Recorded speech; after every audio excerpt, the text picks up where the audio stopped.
We often tend to think that we absolutely want to have the highest level of motivation possible. We want to be so aroused, um, so aroused by whatever tension that's going on, right? Whatever the discrepancy it is between kind of where we are now and where we want to be, that we are willing to act and act strongly and immediately, and we're super motivated, right? So, maybe you um, do something like need to save up money for a car, right? So maybe you need to save up money for a car, and you need the car over the summer. So you need to be extra motivated right now to get enough money to save up for a car, right? And people are like, "Ooh, I'm glad this is lighting a fire under you," right? The problem is that research has shown that when people have too much arousal, right? Too much arousal, too much tension, it can be problematic, right? So, and when people have too little arousal, it can be problematic, right? So, if you have a low level of arousal, and I'm using kind of this car example, you need a car by the summer, but you have very little arousal, you have very little tension in terms of kind of getting this car, you probably won't raise a lot of money um, because you'll just kind of your arousal will be so low that you just kind of ignore your motivation to do well. On the other hand, if the tension or arousal is too high, you will probably have trouble raising money as well because your performance may be impaired by anxiety. Um, yeah, you want to do everything you can to make money. At the same time, you're so anxious that you're not going to make any money. It makes you never really want to go to work or get out of bed, blah, blah, blah, blah, blah. So, according to Yerkes-Dodson, they call this the Yerkes-Dodson law, the optimal level of arousal that really results in optimal performance is a medium or moderate amount of arousal.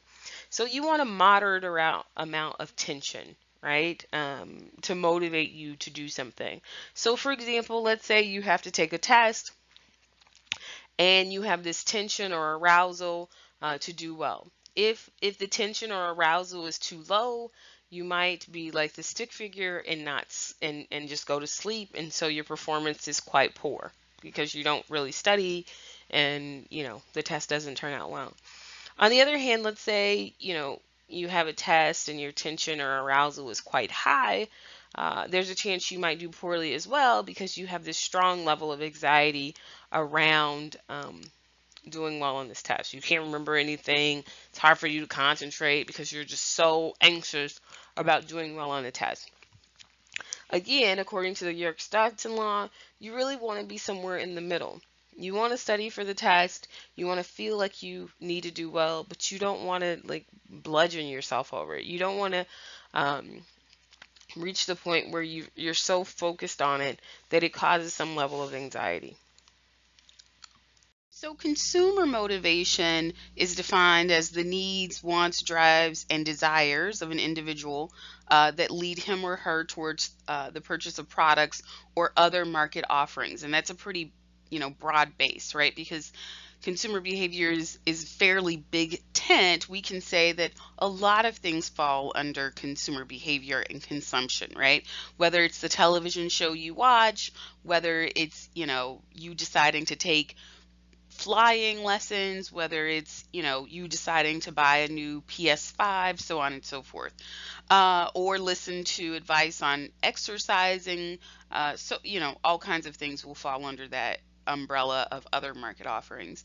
The motivations may be physiological, psychological, or environmentally driven, right? So, I should say physiologically, psychologically, or environmentally driven.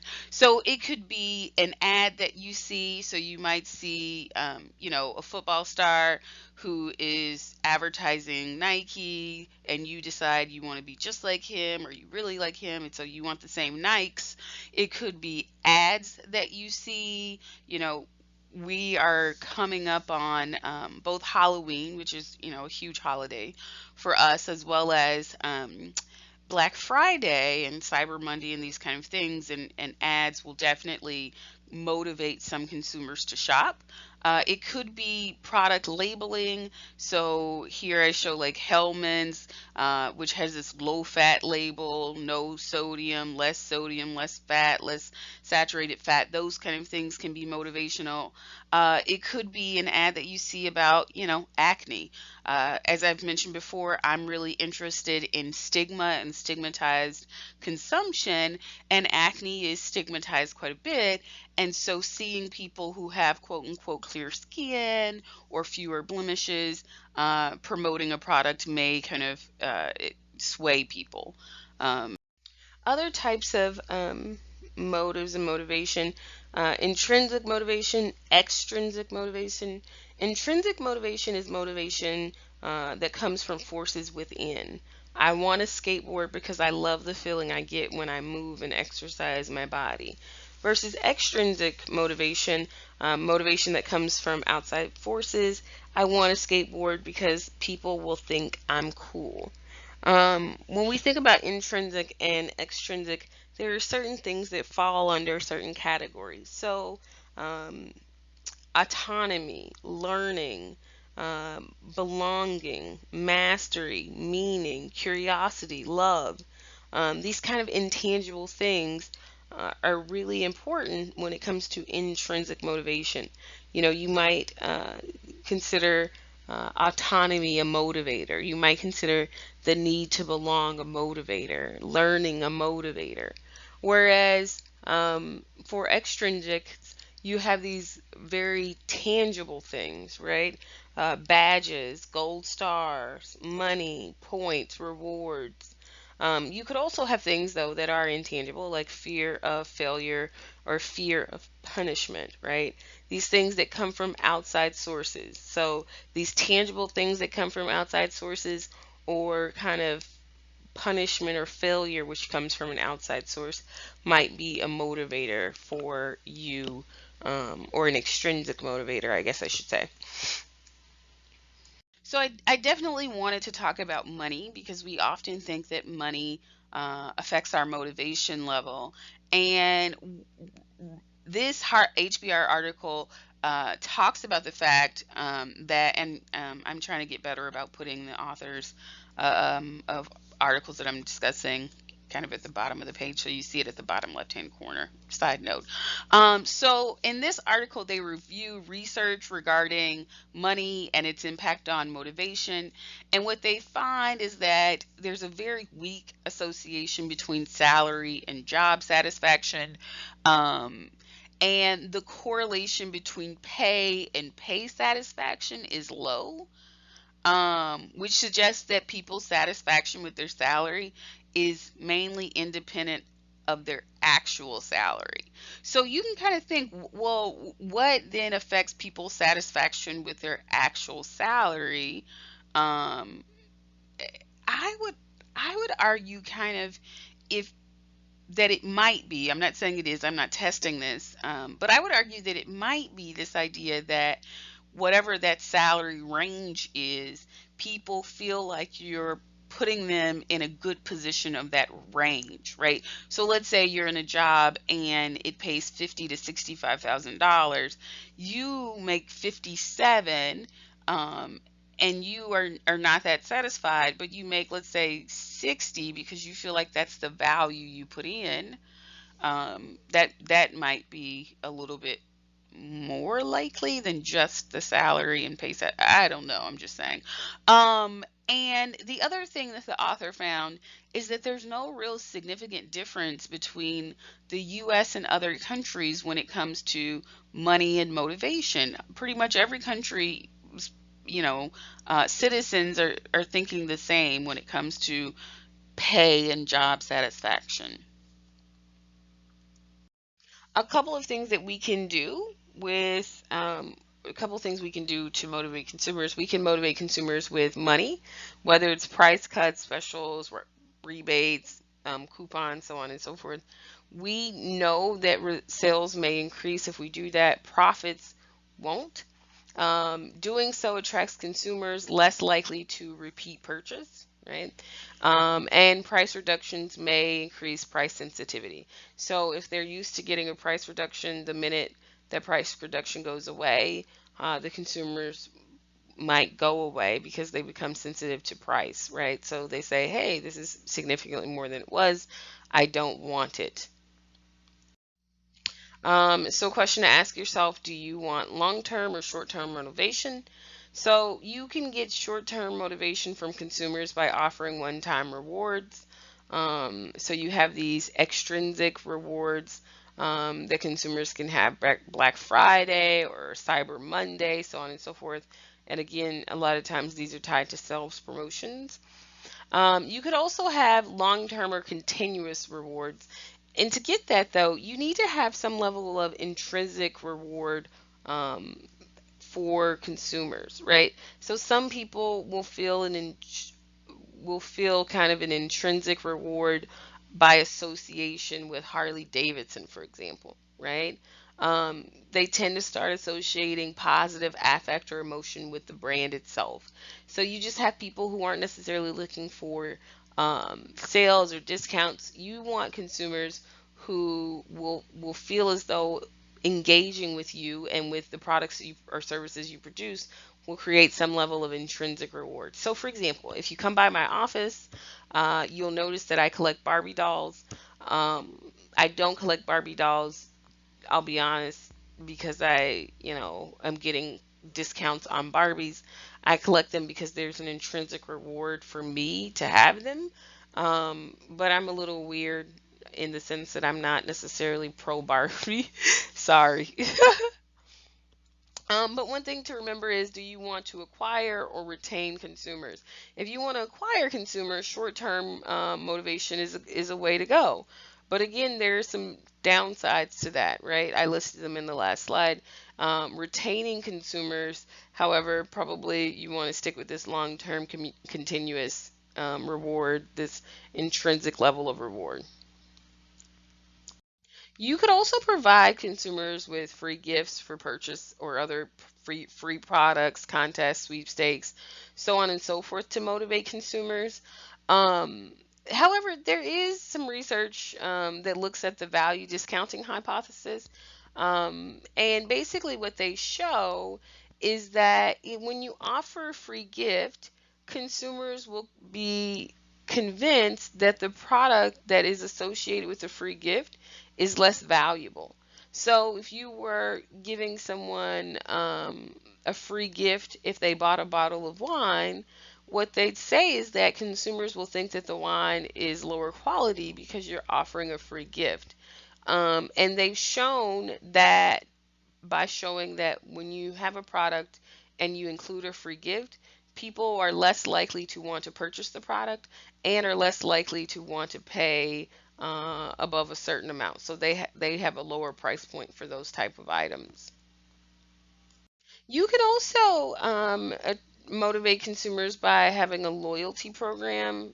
This might increase repeat purchases, and it will allow you to track consumer purchases. What's always really interesting, though, is that when you look at loyalty programs, one of the biggest loyalty programs in the country really is run by Kohl's.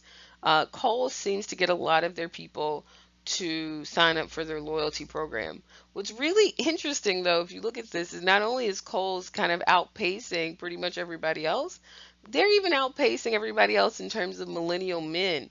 More millennial men have signed up for the loyalty program at Kohl's than any other place, and they've done so at Kohl's more than millennial women, and so it's just, I don't know, very interesting stuff. Last but not least, you can motivate consumers by arousing their curiosity. So you can do this for new products by educating consumers. Um, if you do this, you may also kind of create a need for information. So you'll have to provide even more information to your consumers. You could also arouse curiosity by advertising benefits that aren't normally associated with the product itself. So I always like to use the example of baking soda because I use baking soda for so many things. It has so many uses. And a lot of people don't really pay attention to all the things that baking soda can and should do. But this is one way to motivate consumers, show them that a product that they thought they knew how to use can actually be used for other things. Anyway, that's it. I'm wrapping up my lecture, and thanks for your time.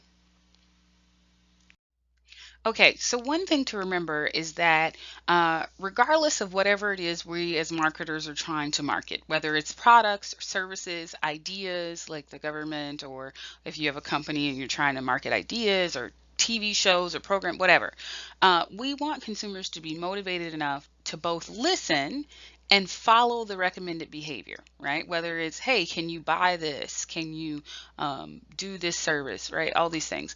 And to have a positive attitude about our offering and our organization, right? So we want them to heart us. This can be tough.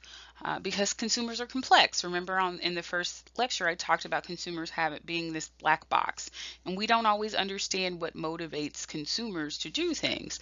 And so that's one of the reasons that we study consumer behavior. And inside that black box that's kind of affecting consumers and the complexities of why they may or may not listen and follow through on the recommended behavior is that they might lack the resources. So they might not have the money, they might not have a vehicle to get to you, they might not have computer access, who knows? They might lack the ability. Maybe you're a company that's trying to get people to go skiing and a lot of people don't want to because they don't know how to ski. Um, or maybe they don't want to go to Patagonia because they're thinking, hey, this is for people who really know something about outdoors and I'm just walking to work every day. That's it. I don't really need it. Or they may have cognitive and or emotional restrictions. And those are things that we have to remember. That said, there are things that we as marketers can do to motivate consumers. And I'm going to spend a little time in the next few slides talking about those things. So, some implications of kind of what we talked about when it comes to involvement. You can segment consumers according to their intrinsic self relevance for a brand or a product, which is exactly what I'm talking about when I refer to the car study. You can influence situational self relevance. However, right, this personal relevance, however, you do need to question how useful this is. So if you are offering clearance sales and coupons and rebates, you should absolutely monitor how effective these programs are. Because if coupons aren't really doing much for you, then maybe you shouldn't offer coupons. If rebates aren't doing much, maybe you shouldn't. But you should definitely monitor those things. And then back to the car study again, you can absolutely try and should try to influence enduring self or personal relevance, right? To do that, you can design products or services with attributes that are linked to more important values. And we see this to a certain extent, right? Um, you see some companies that are linking their product. I'm thinking of Chick-fil-A for a second here, that link their product to important values. They don't open on Sundays, they're pretty religious, so on and so forth. You could also think of I'm trying to think who else. Oh, I think it's Marriott. So Marriott hotels are owned by a Mormon. So the owner and CEO, I don't know if he's still alive, but the family is Mormon. And one of the things that they do is that they put a Book of Mormon in their hotel rooms, and that might create some kind of enduring self relevance to other Mormons when they go travel. I don't want to just talk about religion, although I will say one group that uses religion and most people don't even pay attention. Forever 21 actually puts a Bible verse on their bags when you shop there. I remember telling a friend that and she was like, "No, they don't." And I'm like, "Yeah, they do," because I wouldn't make a factual comment like that if it wasn't true. So anyway, let me move on from religion, other values. Oh, you could say something like universities. So there are some universities that have really tied themselves to diversity, right? So Wayne is trying to get there, but there are other universities that have been doing this for a while. And you, if you're, a person of color or even a non-person of color, maybe diversity is just very huge for you, and so you want to go to a place that's diverse. Um, you could also look at Wayne and their response to COVID-19. Today they came out with an email that says that if you plan on being on campus, you must have a flu shot. You can take that either way, but that might influence your values and self-relevance. Not influence your values, your relevance to Wayne State, right? Whether or not you think Wayne State is important to you as a person or alumni at some point. So motivation is not always great. Sometimes there are motivational conflicts. We'll talk about three. The first is what they call approach. In an approach conflict, you choose between two desirable alternatives. And the more equal the positives of each one of those alternatives is, the greater your conflict. Right. So let's say you're choosing between your parents are going to buy you a car, and or you're going to buy your own and you're choosing between a Jeep, which you've always wanted, or I don't know what's another SUV type, a Lincoln, I guess, I don't know. Maybe you think both of these are equally positive, and you want one. Actually, you want both, but you can only choose one. If you're a marketer, what you do is you try to ease the conflict by either making one of the options more attractive, right? Or you create conditions where consumers can have both, right? So let's say, for example, someone is considering buying a new car versus going on an expensive vacation. Well, if that's the case, no money down financing should allow the consumer to do both, right? So the consumer only has to pay their normal, car note, so they don't have to put down a huge chunk of change, and it makes it desirable to do both, right? If you're thinking of a situation where you make one product more attractive, let's go back to the car commercial or car example. It could be that you still use no money down, and that influences people to buy the Jeep because it's no money down versus the Lincoln, where honestly you need to put down, let's say, $5,000 for a down payment. There are a lot of cases where we try to do this. I'm thinking of something like Panera Bread, right? So you go to Panera, you want a sandwich, you want a salad, you want soup, something like this. What do? They have the you pick two, where they give you kind of half a sandwich and half some soup. And so that is another way that Panera has kind of tried to ease this conflict. The next motivational conflict is approach avoidance. It happens when you desire a goal, but you want to avoid that goal at the same time. In this case, people only purchase the product or market offering when they believe the benefits of the product or service or whatever outweigh the cost. If you're a marketer, you need to convince consumers that their product's value exceeds its cost. A great example of this is dieting, right? So a lot of people would like to lose weight. I think they say something like 67% of Americans are overweight or obese, yada yada yada. Um, and a lot of people want to lose weight, but they want to avoid it too because they don't want to do things like exercise or track their calories, so on and so forth. And so, if you're a marketer, how do you kind of get people past that? Oh, I should say one thing. This is happening quite a bit in the United States. If you look at statistics, a lot of people have moved back and kind of pulled back from dieting. So, a lot of people are thinking nowadays that I'll just eat healthy, yada, yada, yada. It'll work itself out. But the diet industry has been kind of reeling because fewer people are dieting. Um, so if you're Weight Watchers, what do you do? Well, what they did, and this is kind of smart, is that they started this campaign called Find Your Why, right? So if you really want to diet, but you don't want, to incur the cost, what they do is that they just kind of continue to push the value, right? And that value is attached to your quote unquote why. Try to say this on the other slide. The find your why, they're talking about the why of why you're deciding to lose weight. So, maybe it's your health or your kids, and then they push this idea that the value then, if it's your kids or your health or whatever, exceeds the cost. So the last motivational conflict that we'll talk about is avoidance. Avoidance, it's when you choose between two undesirable alternatives. What marketers typically do is they try to minimize the negative aspects of purchasing their product. And then also sometimes they emphasize the negatives related to avoiding the purchase of the product.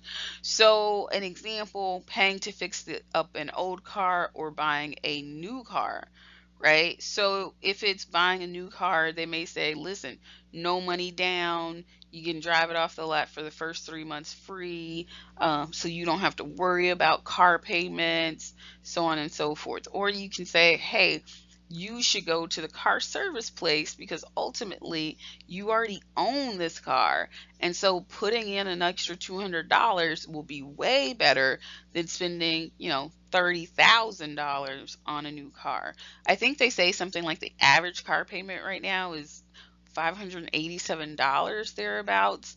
And that's not including insurance. And so if you're a car service place, you might say something like, hey, $200 right now, one time thing versus 587 a month for the next 60 months, right? Another example, paying insurance premiums versus leaving your family quote unquote unprotected. This is also sometimes an avoid conflict. What do you do? Well, if you're an insurance company, you emphasize this idea that you're leaving your family unprotected, right? You want to emphasize the negatives related to avoiding the product or purchasing the product itself. So I just talked about this idea of approach avoidance conflict, where you want to achieve a goal, but you also want to avoid it at the same time. I think the marketplace has offered some solutions to that. Um, those type of conflicts. So a couple of ideas that come to mind. One, Bank of America, they have the Roundup program. So maybe you want to save money, but at the same time, you don't want to save money out of your checking account or out of your paychecks because you'd like to spend all the money you get. Bank of America has made savings a little bit easier. And the way it works in this program is that every purchase that you make, they round up to the nearest dollar and they put that amount, that change, in your savings account. So let's say you go to Starbucks and you spend $5.50 on a mocha. They will then round that purchase up to $6 and put the other 50 cents in a savings account for you. I have done this with Bank of America. It works quite well. I've recommended, I no longer use Bank of America, but I've recommended it to the people that I know who do. And a lot of people have been surprised by how much money they've been able to save just by doing this. Another example would be Weight Watchers, right? So it could be that you'd like to lose weight, but you also would like to avoid going to weekly meetings, so on and so forth. Weight Watchers has kind of helped you by putting Weight Watchers online, so people who don't want to go to monthly meetings can just do Weight Watchers by themselves. Um, it could be, on the other hand, that maybe you want to lose weight, but you don't want to join anything because you're a guy and guys don't typically join weight loss programs. Well, that's not necessarily true. And we know that, Weight Watchers partner with DJ Khaled to kind of emphasize that point. So, motivated reasoning, I think, is an interesting topic. It occurs because people will process information in a biased way that allows you to reach the conclusion that you want to reach. So, a great example of this is, what's going on right now with politics, um, or COVID-19, or all of these things. If you want to reach a certain conclusion, let's say you back a certain candidate, when they speak, you are going to process that information in a particular way. One of the things you can do is say, yeah, that was a joke. Or you could say something like, that's not what she meant or he meant. Or, um, yeah, they were having an off day, but they retract, so many things that you could just kind of say to keep your opinion of that person, or your opinion of COVID-19, the pandemic, whatever. You are particularly prone to motivated reasoning when your self-esteem is at stake, and or you desperately hope to achieve a goal. And I'll give you a few examples in the next slide. Um, Again, motivation is dynamic. There's so many things that kind of go into determining our goals, our values, our personality, our self concept, so on and so forth. Um, we also tend to have multiple needs, right? So it's hard to satisfy needs because oftentimes we don't have a need, we have multiple needs. One of the things that you want to focus on is what they call the prepotent need, though. Um, the way to define that is just the most important need for a consumer. Motives are often difficult to infer from behavior, right? So you might see someone sitting down um, and studying, right? So you might see someone taking notes from lecture, and you might assume that their motive is that they like to get a good grade in the class. And it turns out maybe they're actually just taking notes to pass the time, and their notes have nothing to do with what the professor is talking about. Or maybe they're actually not taking notes. Maybe they're doing what I tend to do, which is terrible. Um, but when I'm in meetings, I tend to doodle and kind of make to-do lists. um, and then motivation is also dynamic because past experiences influence our motivation. Um, s- Past success, past failure, both of those things go into kind of how motivated we are to achieve our goals. Motivation is really hard. You always hear people say, how can I motivate myself? Or how can I motivate other people? Um, this is always a problematic question, right? One, we like to say that needs are never fully satisfied, and that motivation is dynamic because needs are never fully satisfied. So even if you think you're helping satisfy your needs or your own or an employee's needs or someone else's needs, you never fully satisfy those needs. Um, New needs often emerge as old needs are actually satisfied, right? So let's say you are an entrepreneur, and you want to hire four people, right? So, and each person has a specialized degree, um, and you say, hey, I want to offer you X amount of money because you believe that money is the way to get these people to work for you and be happy. And it could very well be the case. You hire all four of them from college. Each one of them really wants to make real money, and so they take the job because this is the most they've ever made. They're super happy. They're completely satisfied, according to them, because they got the money. Guarantee you, within 1 month, they will find reasons that they are no longer satisfied. Oh, I didn't know this job would be so hard. Oh, I didn't know the hours would be so long. Oh, I don't like Susie, my coworker. Oh, they offered me money, but my health care isn't enough. Stuff like this.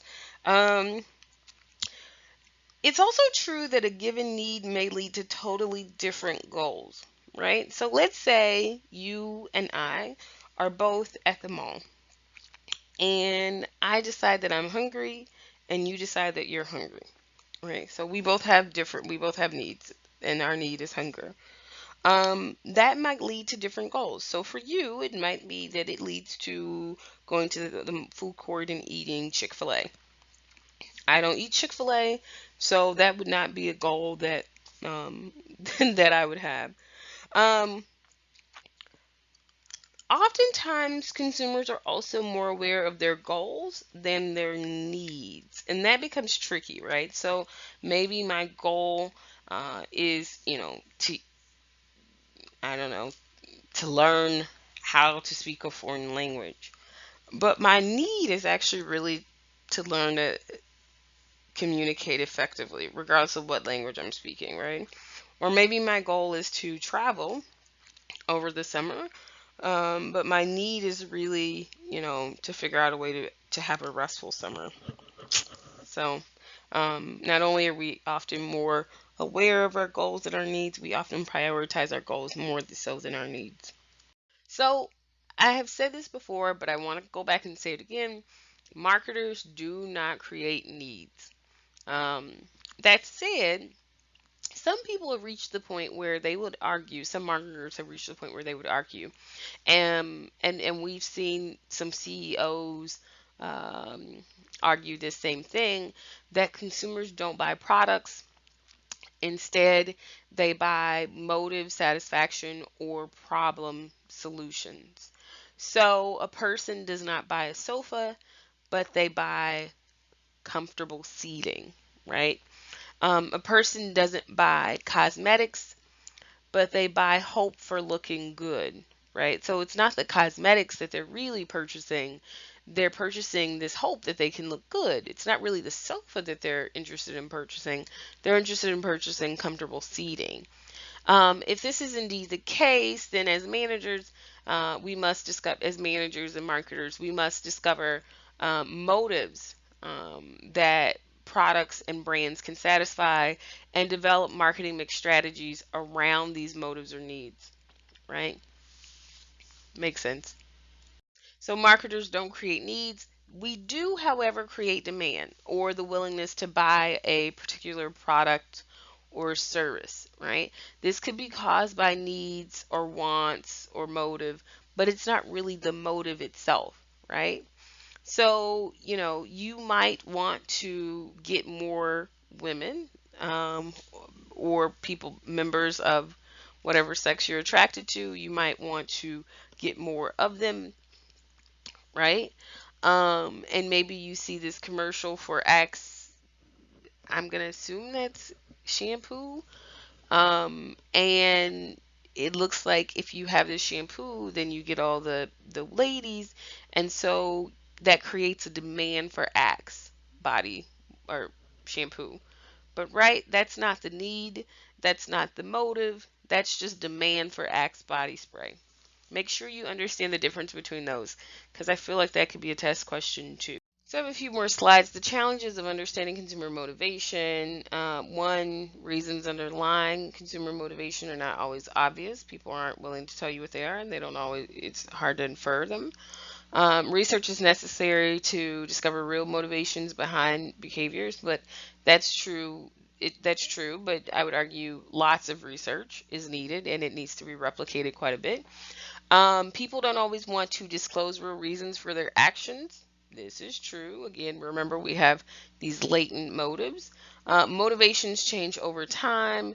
And again, people don't always know why they do what they do. They can have unconscious motivation. Before we go any further, I want to talk about the difference between motivation and motive. Those words are often used interchangeably, even though they are not the same thing exactly, right? I would never walk up to someone and say, hey, you're using that word wrong. But just so that we have a more finite understanding or definitive understanding between the two. Earlier, I said that motivation is a process, right? And it is. It's a psychological process that typically refers to your willingness to act, right? Motivation gives you a willingness to do something. A motive, on the other hand, is a concrete cause of your behavior, right? I'll give you an example to kind of differentiate those, and it involves being thirsty. So let's say you're in class, right? And you are super thirsty, right? You really want to get something to drink.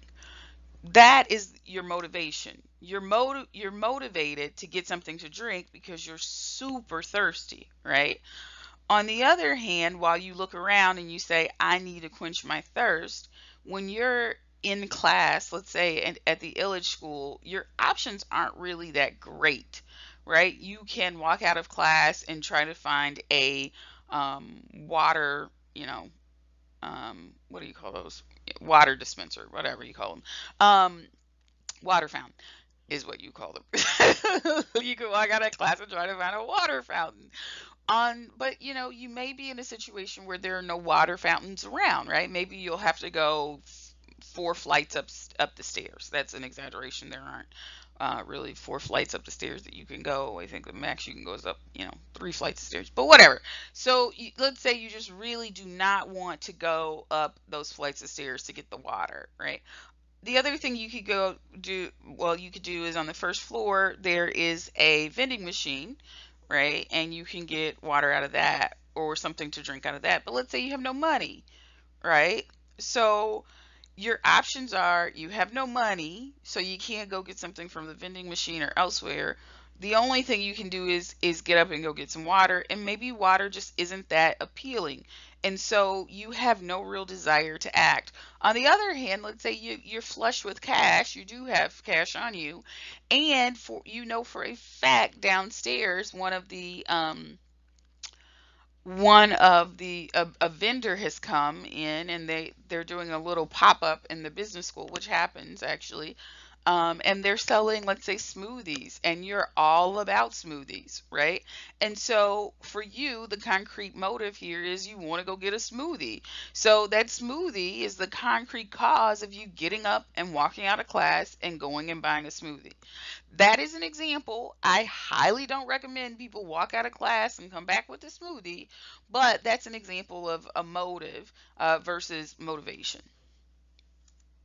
So now we get to explore types of consumer motives. Remember that a consumer can have a motive for purchasing a particular product, and that when we talk about motives, we're talking about this strong feeling, this urge, this instinct, desire. Sometimes it's emotion that drives you, but it's whatever is driving you essentially to make a buying decision. Or I think a better way to look at this is a consumption decision. Remember, and I did want to kind of talk about this for a second. I think I put it in the announcements. Um, this class and the reason that I have you doing the assignments that you're doing is to show you that consumer behavior is related to pretty much everything under the sun, because we as consumers are always consuming something. We're consuming ideas, we're consuming products, we're consuming services, right? If you, I had a student email me about the first assignment, and he wanted to look at Wall Street Bets. So if you're not familiar, Wall Street Bets is a subreddit on the infamous Reddit, where they talk about stocks and they and they talk about holding AME or GME, and they're trying to short sell the market because short sellers have been kind of, I won't get into this discussion. Let's just say that they believe that there are some issues going on with the stock market, and they're showing that retail investors, and a retail investor would be you and I, are being shafted essentially by large buyers. So whether it's a hedge fund, and mainly it is hedge funds, or whoever. Anyway, so he says, I found this article about this, and I just want to know if I can use it for assignment one. And I'm like, yeah, because this whole thing is consumption, right? When you're looking up products online, it doesn't matter if it's, something that you're looking up at Walmart or Target, or if it's looking up stocks or what people say on Reddit. That's a consumption activity. When you're getting advice from them, that's a consumption activity, whether you take that advice or you don't. When you decide to buy the product or not, that is a consumption decision, right? Or whatever else you decide to do with your money or your time or your brain, right? These are all consumption decisions.